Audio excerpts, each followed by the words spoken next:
సీతా మనోరాజ్య ప్రియ సార్వభౌమా శ్రీరామ సీతారామా. ఏంటండి ఇది? ఇలా చేయడం పద్ధతేనా? అసలే నా కూతురు పోయి బాధలో ఉన్నాము. అది పట్టించుకోకుండా ఇలా బెదిరిస్తుంటే నేను భయపడుతూ బ్రతకాల్సి వస్తుంది. పోలీసులకు మాత్రమే కాదు ఉమాదేవి గారు, మీలాంటి అధికారంలో ఉన్న వాళ్ళకు కూడా ప్రజల్ని కాపాడాల్సిన బాధ్యత ఉంది. అలాంటి మీరే డబ్బు అధికారం ఉంది కదా అని వాటిని అడ్డం పెట్టుకుని ఇలా బెదిరించడం తప్పు. తల్లిగా మీ కొడుక్కి మీరు బుద్ధి చెప్పండి. ఇంకా ఈ విషయం వాసుదేవ్ గారికి తెలియకుండా ఉంటే మంచిదే. ఏంటి మీనాక్షి గారు ఇది? నా కొడుకు జైల్లో ఉన్నాడు. ఇంకా మీరు వాడి మీద కోపంతో ఇలా నిందలు వేయడం కరెక్ట్ కాదు. అతని మీద నింద వేయాల్సిన అవసరం కాని సరదా కాని రెండు నాకు లేవు.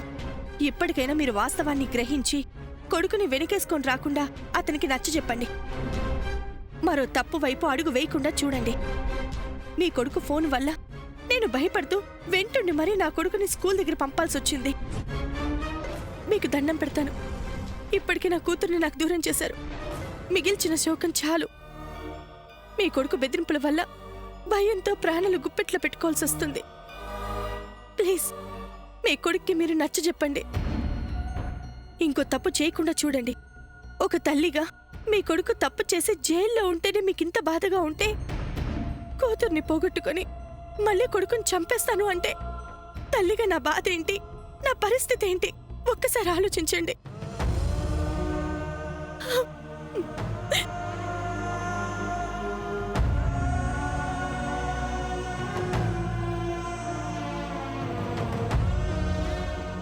శక్తి గారు, శక్తి గారు, మీ అమ్మగారు వచ్చారు.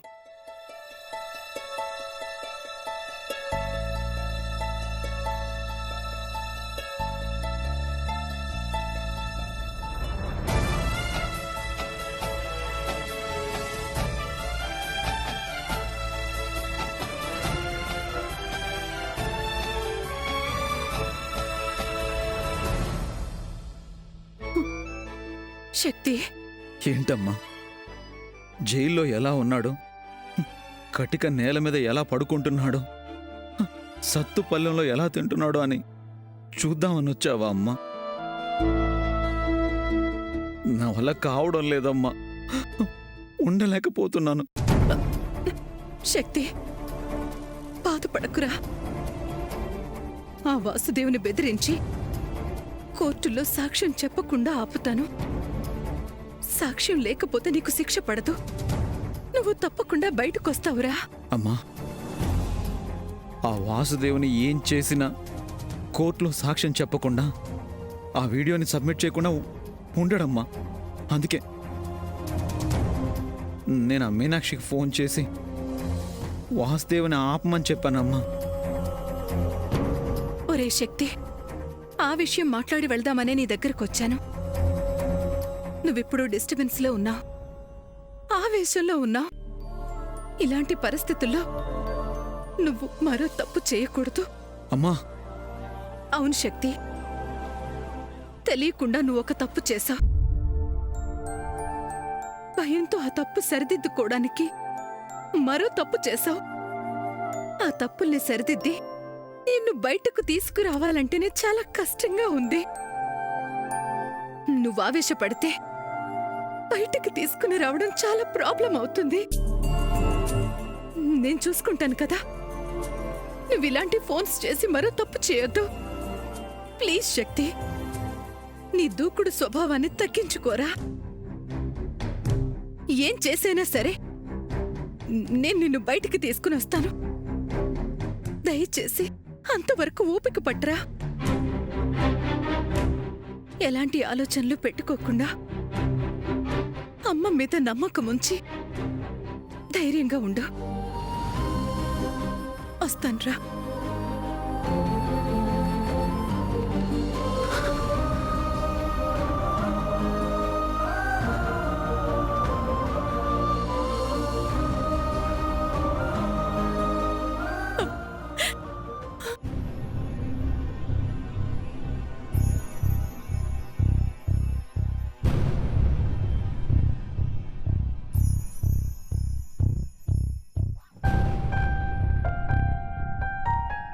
మీనాక్షి, ఆ కళ్ళల్లో నీళ్ళేంటి? ఏమైంది? ఏదైతే కాకూడదనుకున్నానో అదే అయ్యింది. నేను ఏది జరగకూడదని టెన్షన్ పడుతున్నానో అదే జరగబోతోంది. కొంచెం అర్థమయ్యేలా చెప్పు. చూడండి, ఇప్పటికే మీ వల్ల నాకు నా కూతురు దూరం అయింది. నేనెప్పటి నుంచో మీకు దూరంగా ఉండాలని ప్రయత్నం చేస్తున్నా కూడా మీ ఆలోచనలు, ప్రవర్తన, మీరు ఏదో విధంగా నన్ను వెంటాడుతూనే ఉన్నారు. కేవలం మీ వల్లే నాకు దూరం అయింది. ఇప్పుడు నాకు నా కొడుకు దూరం అవుతాడేమోనని నాకు టెన్షన్గా ఉంది. జై దూరం అయితే నేను బ్రతకలేను. ఎందుకిలా మాట్లాడుతున్నావు మీనాక్షి? ఏమైంది మేడం? జై దూరం కావడం ఏంటి? అసలు ఏమైంది? ఇప్పుడేం కాలేదు, కానీ ఈయన వల్ల అవుతుందేమోనని భయంగా ఉంది. నా వల్ల దూరం కావడం ఏంటి మీనాక్షి? నువ్వు వద్దనవని దూరంగా ఉన్నాను. ఇప్పుడు ఎందుకు ఇంత టెన్షన్ పడుతున్నావు? మీరు మాకు మాత్రమే దూరంగా ఉంటే సరిపోదండి. గొడవలకి, కొన్ని నిర్ణయాలకు కూడా దూరంగా ఉండాలి. మీరలా ఉండకపోవడం వల్లే మీ వల్ల రోజు రోజుకి మాకు నరకం కనపడుతోంది. చూడు మీనాక్షి, ఏం చెప్పాలనుకున్నావో స్ట్రైట్గా చెప్పు. ఈ రోజు శక్తి జైలు నుంచి నాకు ఫోన్ చేసి జైని చంపుతానని భయపెట్టాడు.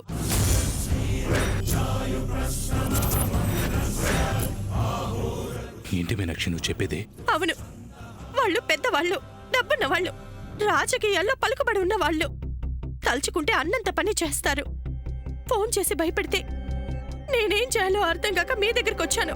మీనాక్షి, శక్తి జైల్లో ఉన్నాడు. తను బెదిరించడం తప్ప ఏమీ చేయలేడు.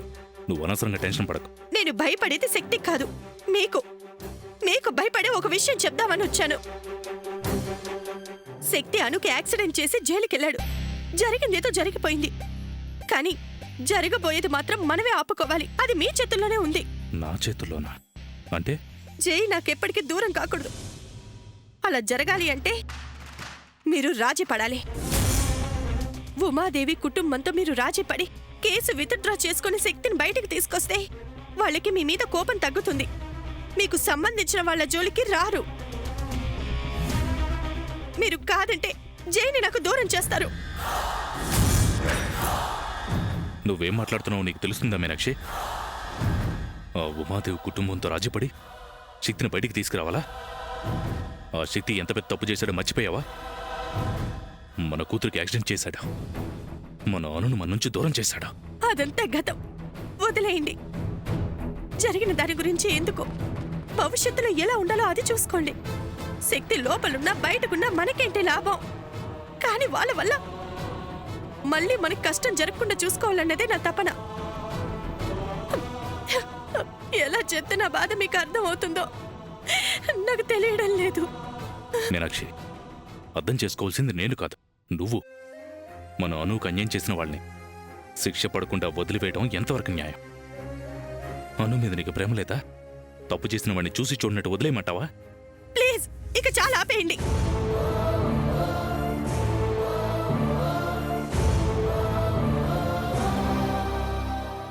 శిక్ష పడాలి, అనుకి న్యాయం జరగాలి అంటే మీరు చేసే గొడవలు ఆపకపోతే నా కొడుకే అన్యాయం జరుగుతుంది. నా కూతురు మీద నాకెంత ప్రేమ ఉందో నాకు తెలుసు. మూర్ఖంగా వెళ్ళి నా కొడుకుని నేను దూరం చేసుకోలేను. వాడికేమన్నా అయితే నేను లోకంలోనే ఉండను.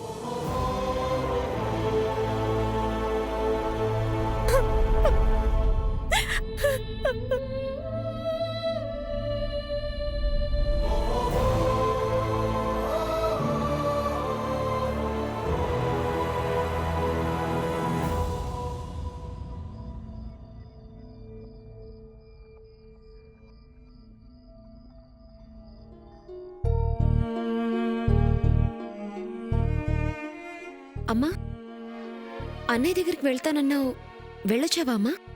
చూసొచ్చావా? అన్నయ్య ఇప్పుడు ఎలా ఉన్నాడు? ఎలా ఉంటాడమ్మా? రాజ్యాలు కోల్పోయిన రాజకుమారుళ్లా ఉన్నాడు. అమ్మా, అవునమ్మా. జైల్లో ఉన్నవాడు ఎలా ఉంటాడు? పట్టు పరుపుల మీద పడుకునే నా కొడుకు ఖైదీల మధ్యన కటిక నేల మీద పడుకున్నాడు.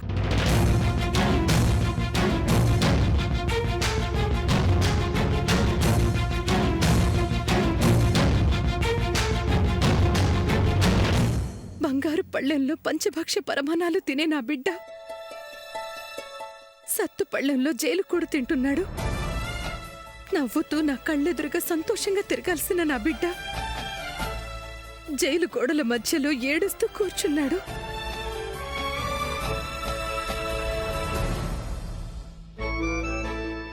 ఇంతవరకు అన్నయ్యకి కష్టం అంటే తెలీదు. బాధపడుతుండగా నేనెప్పుడు చూడలేదు. అలాంటి అన్నయ్య ఈ పరిస్థితిలో ఉన్నాడు అంటే నా వల్ల అవ్వట్లేదమ్మా. వాడలా ఉండడానికి కారణం నేనే సింధు. నా కొడుకు జైలుకు వెళ్తున్నా ఏమీ చేయలేకపోయినందుకు నాకు చాలా బాధగా ఉంది. శక్తిని ఎక్కువ రోజులు జైల్లో ఉంచకూడదు. ఇప్పటికే ఏదో కోల్పోయిన వాడిలా బాధపడుతున్నాడు. వాణ్ణి అలాగే వదిలేస్తే ఇంకా కుమిలిపోయే ప్రమాదం ఉంది. తొందరగా ఏదో ఒకటి చేసి వాణ్ణి బయటికి తీసుకుని రావాలి. నానమ్మా,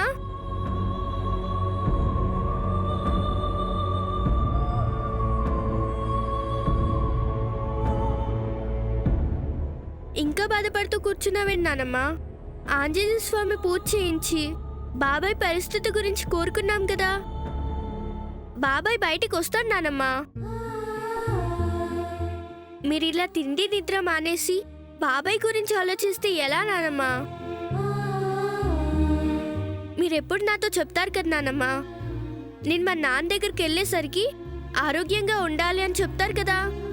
అలాగే బాబాయ్ వచ్చేసరికి తిండి నిద్ర మానేసి ఆరోగ్యం పాడైనట్టుంటే బాబాయ్ కూడా బాధపడతారు కదా నానమ్మా. మీరు సంతోషంగా ఉంటేనే కదా బాబాయ్ వచ్చాక మిమ్మల్ని చూసి ఆనందపడతాడు.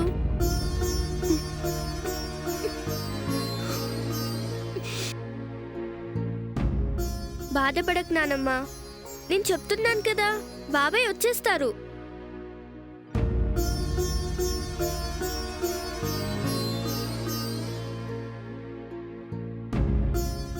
పాపం, తను కోరిన కోరిక నెరవేరుతుందని అను ఎదురు చూస్తుంది. ఎలా నెరవేరుతుంది సింధు? అదేంటమ్మా? అవునమ్మా, ప్రదక్షిణలు పూర్తి కాకుండా నేనే ఆపేశాను. అది పూర్తయితేనే కదా పూజ ఫలితం దక్కేది. అందుకే శక్తి జైలు నుంచి బయటికి ఎప్పుడొస్తాడో అని చాలా భయంగా ఉందమ్మా.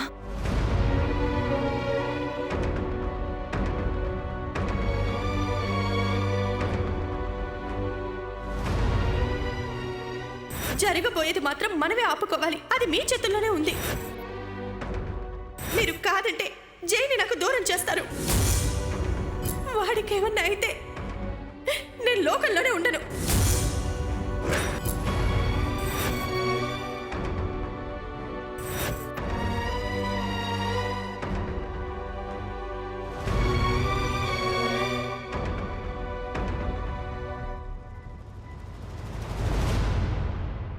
హలో, మేయర్ గారు నమస్కారం. ఎవరు? వాసుదేవ్ను మాట్లాడుతున్నాను. నాకెందుకు ఫోన్ చేశారు? నేను మీతో ఒక ముఖ్యమైన విషయం మాట్లాడాలి. నేను బిజీగా ఉన్నాను, నాకంత టైం లేదు. నేను మిమ్మల్ని ఇబ్బంది పెట్టడానికో నా కూతురు ఎక్కడుందో అని అడగడానికో ఫోన్ చేయడం లేదు. వేరే విషయంపై ఓ 5 నిమిషాలు మాట్లాడాలి. నాకు మీ అపాయింట్మెంట్ కావాలి. మిస్టర్ వాసుదేవ్, మనిద్దరి మధ్యలో నీ కూతురి విషయం కాకుండా వేరే విషయం ఏముంది? మీరు హైదరాబాద్ సిటీకి మేయర్. ఈ నగర ప్రజల కష్టాలు తీర్చే బాధ్యతలో ఉన్న ప్రతినిధి. మిమ్మల్ని కలవడానికి ఎవరైనా రావచ్చు. ఒక్క మేయర్గా మీరు అపాయింట్మెంట్ ఇచ్చి తీరాలి. సరే, మీరు మీ కూతురి విషయం కాదంటున్నారు కదా, మరి ఏ విషయం చెప్తారు? ఫోన్లో కాదు, ఇంటికొచ్చి డైరెక్ట్గా మీతో మాట్లాడాలి. ఎన్ని గంటలకి రమ్మంటారో చెప్పండి. నేను ఇంట్లోనే ఉన్నాను, ఇప్పుడే బయలుదేరండి. థ్యాంక్ యూ మేయర్ గారు, వస్తున్నాను. వాసుదేవ్ ఏమంటున్నాడమ్మా? వాసుదేవ్ నన్ను కలవడానికి అపాయింట్మెంట్ తీసుకున్నాడు. ఇంటికొస్తున్నాడు. ఎందుకమ్మా? విషయం చెప్పలేదు. అపాయింట్మెంట్ ఎందుకు ఇచ్చావమ్మా? మళ్ళీ ఇక్కడికి వచ్చేదన్న గొడవ చేస్తాడేమో. నేను వాసుదేవ్తో బయటే మాట్లాడి పంపించేస్తాను. నువ్వు అను దగ్గరుండి జాగ్రత్తగా చూసుకో. అలాగే.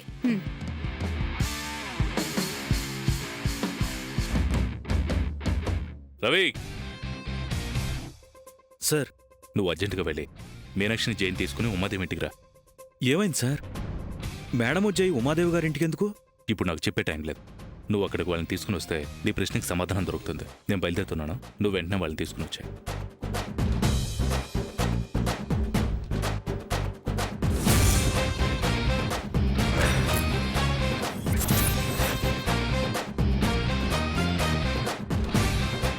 Madam, Meenakshi madam.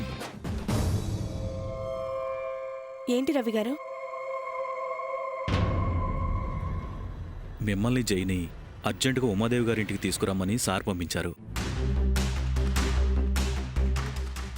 మమ్మల్ని ఉమాదేవి గారి ఇంటికి తీసుకురమ్మని చెప్పడం ఏంటి? కారణం ఏంటో నాకు చెప్పలేదు మేడం. సార్ అక్కడికి బయలుదేరి మిమ్మల్ని కూడా తీసుకురమ్మన్నారు. బయలుదేరండి మేడం.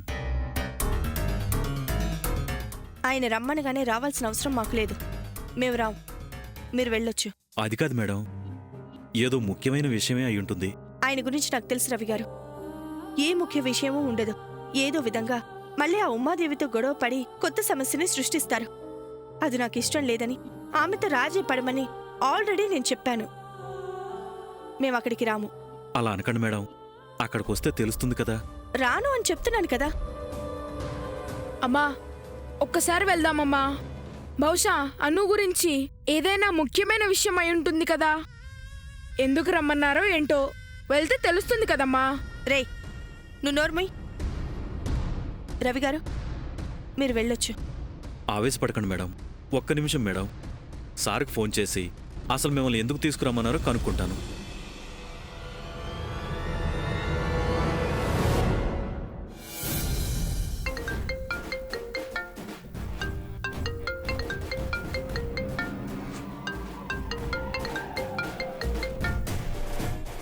చెప్పు రవి, మీనాక్షిని తీసుకుని బయలుదేరావా? అది మాట్లాడదామని ఫోన్ చేశాను సార్. అక్కడికి వస్తే మీరేదైనా గొడవ చేస్తారని మేడం టెన్షన్ పడుతున్నారు. కారణం తెలియకుండా రానంటున్నారు. ఒకసారి మీనాక్షికి ఫోన్ ఇవ్వు. ఆ, మేడం, సార్ మీతో మాట్లాడతారంట.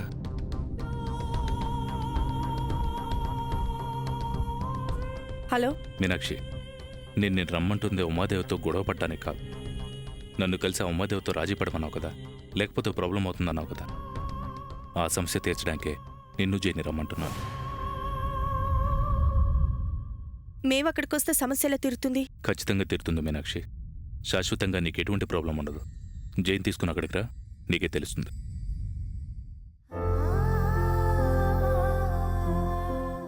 బయలుదేరదామా మేడం?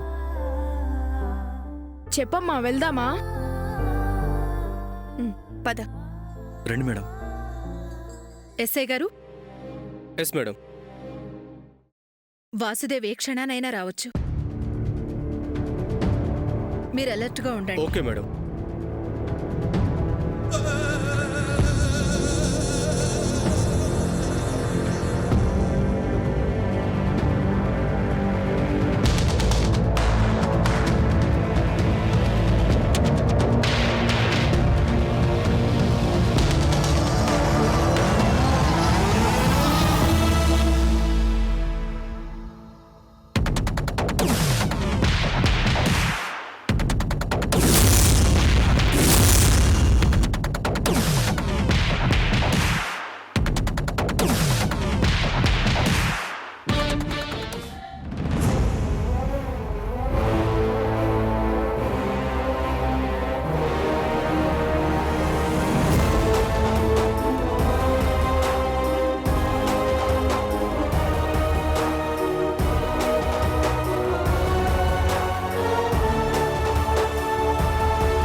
అడిగిన వెంటనే మిమ్మల్ని కలవడానికి అపాయింట్మెంట్ ఇచ్చినందుకు మీకు కృతజ్ఞతలు. ఏంటి వాసుదేవ్, కుటుంబ సమేతంగా నా ఇంటికొచ్చావు? ఏంటి విషయం? సమేతంగా కాదు, విడివిడిగా వచ్చాం. 2 కుటుంబాలుగా వచ్చాం. మా 2 కుటుంబాలకు ఏ సమస్య వచ్చినా దాన్ని మీరు మాత్రమే తీర్చగలరు. మీ సమస్యని నేను తీర్చాలా? చాలా ఆశ్చర్యంగానూ వింతగానూ ఉందే. మన మధ్య జరిగిన పరిస్థితుల దృష్ట్యా మీకు అలా అనిపించడం సహజం. కానీ మాది మీరు మాత్రమే తీర్చగల సమస్య. త్వరగా మీ సమస్య ఏంటో చెప్పండి. మీ కొడుకు శక్తి యాక్సిడెంట్ చేసింది నా కూతురు అనుకే. నా ప్రాణానికి ప్రాణమైన అనుకి యాక్సిడెంట్ చేశాడు కాబట్టి పట్టుబట్టి సాక్ష్యాలు సంపాదించి మీ కొడుకుని జైలుకి పంపాను. అక్కడితో చాప్టర్ క్లోజ్. కానీ మీరు ఈ విషయాన్ని వదిలేయకుండా నా మీద పగతో ప్రతీకారంతో నాకు ఏ సంబంధం లేని మరో కుటుంబాన్ని బెదిరిస్తున్నారు. మీరేం చెప్తున్నారో ఏం చెప్పదలుచుకున్నారో నాకు అర్థం కావడం లేదు. మీకు చాలా క్లియర్గా అర్థం ఎలా చెప్తాను. ఈ మీనాక్షి గారు ఎవరో నాకు తెలీదు.